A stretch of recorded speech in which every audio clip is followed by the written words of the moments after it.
Alright, hello everyone, Matthew Bodie here, back with another South African genealogy tutorial. And in light of new records that have since yesterday become available on Family Search, I thought I'd do a video tutorial on how to best make use of these new catalogs. So I'll be using a few practical examples in my family that I actually searched for yesterday. So we'll start off with looking for the marriage of my fourth great-grandparents, Johannes Pretorius and Maria Pretorius. I did not have their an image of their marriage before, but thankfully somebody with access to the South African genealogy indexes did have access to their date of marriage, so I was able to utilize that date to find the record.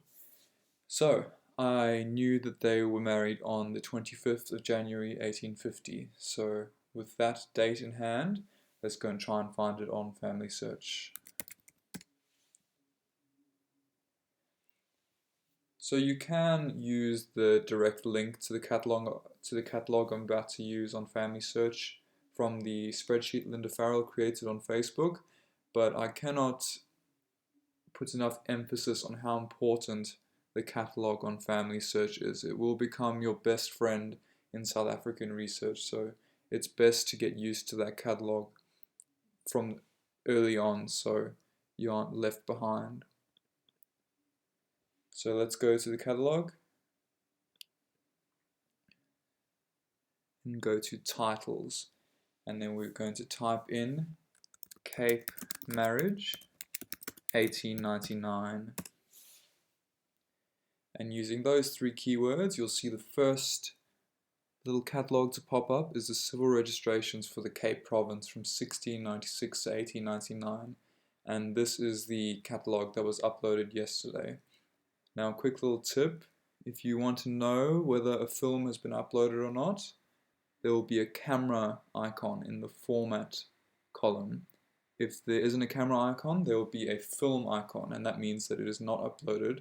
But if you click on the film, you can order it to your local LDS and view it there. Okay, so going back to finding this marriage for Johannes Pretorius, we know that he was married in 1850.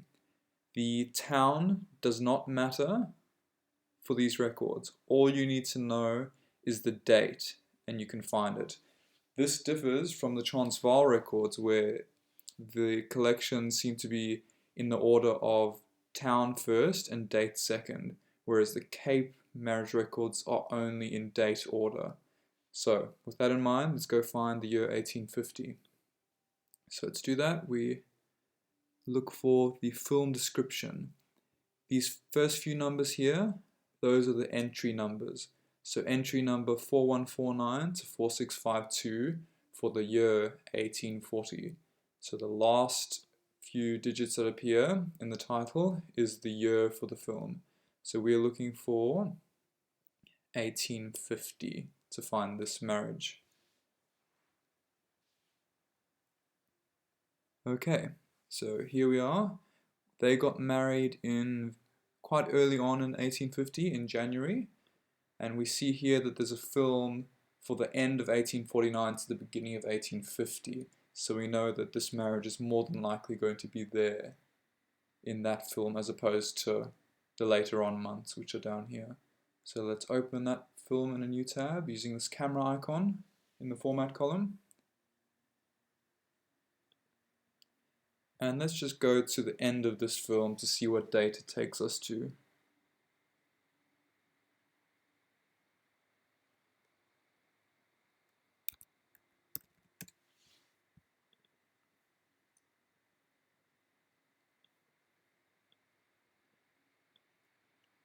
Right, so right off the bat we are in March, so we might need to go a bit earlier on to find this marriage.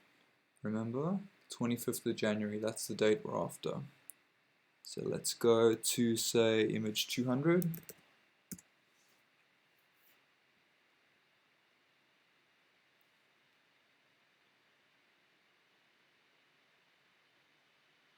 Okay, that's the 30th of January.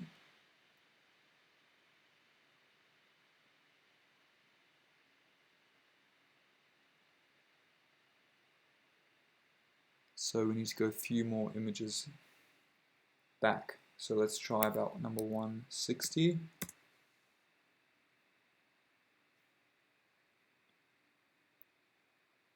And lo and behold, here we are. Image number 160 is the marriage that I was after. So just another little tip here, that number there is the entry number, 24042. And if we go back to the film description, this film covers entries 23893 to 24591. So 24042 falls within that bracket.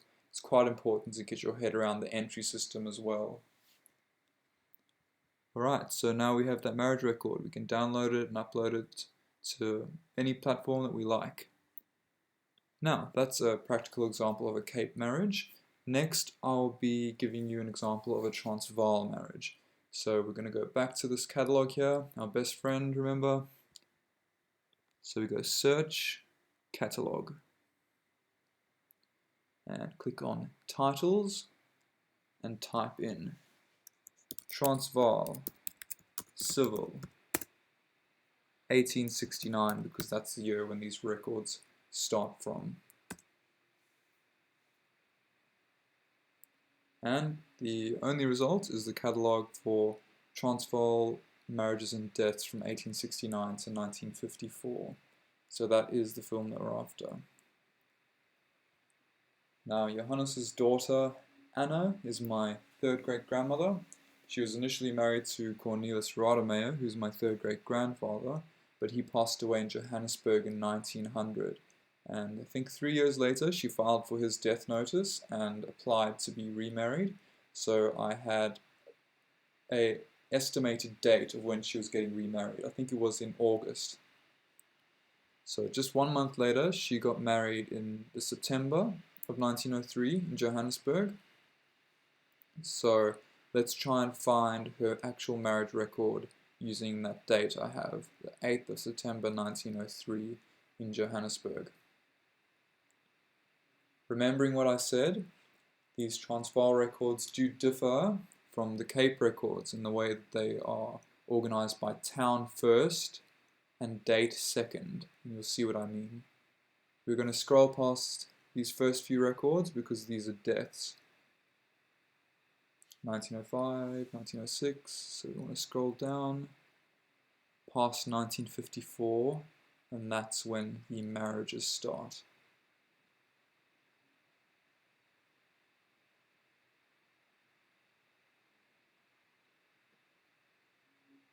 Right, now we're into the marriages. So, remembering, Anna got married in September of 1903 in Johannesburg. Town first, date second. So let's find the town. Johannesburg, and the year 1903. Yep, I think this is the film that we want.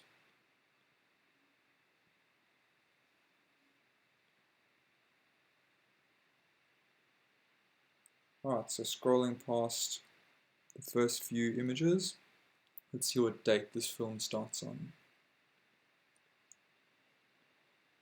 Okay, it starts on the 3rd of January for Johannesburg, so we want to go quite a few images in. We'll try image number 1500 and see what date that takes us to.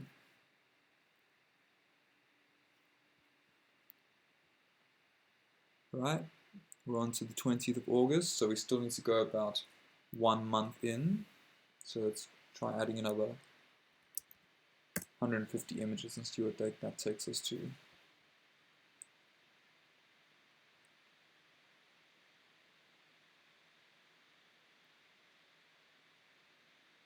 Alright, we're in September now. We're getting close. Can we find Anna?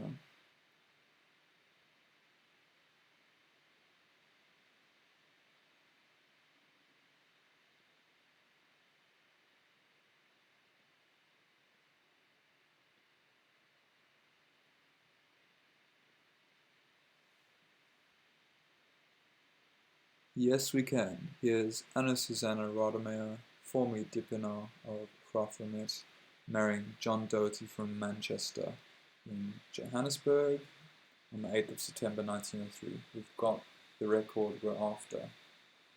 Now, this is all well and good for when you have the date, but what about when you don't have the date? So I'll actually give you a practical example of what I'm working through right now. My third great-grandparents on my mother's side, via my second great-grandmother Elizabeth Amazingham, from the South African genealogy indexes, I know that they were born in the 1820s, they died in the 1870s, got their baptism dates, birth dates, death dates, but I don't have their marriage date. And if you're as obsessively compulsive about genealogy as I am, you're going to want that marriage date. So in order to try and find that, I'll go back to the catalogue, search catalogue, titles, and we type in Cape marriage 1899 again, and then our catalogue comes up. So again, from the South African genealogy indexes, I know that their first child together was born in February of 1848. So back in those days, it was standard to marry before you had children, so I know that I can work back from that date, the 7th of February 1848. So I'd scroll down here, and we see that 1848 starts here. So I'm going to want to work back from February in this film. Let me try and find that.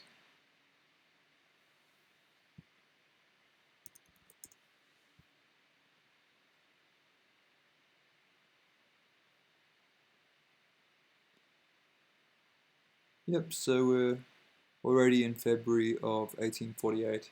If I keep working my way back through 1848, they'll probably be married in 1847, but I scroll back from the date of birth of the first child just to be extra sure. It'll probably be in one of these two films here.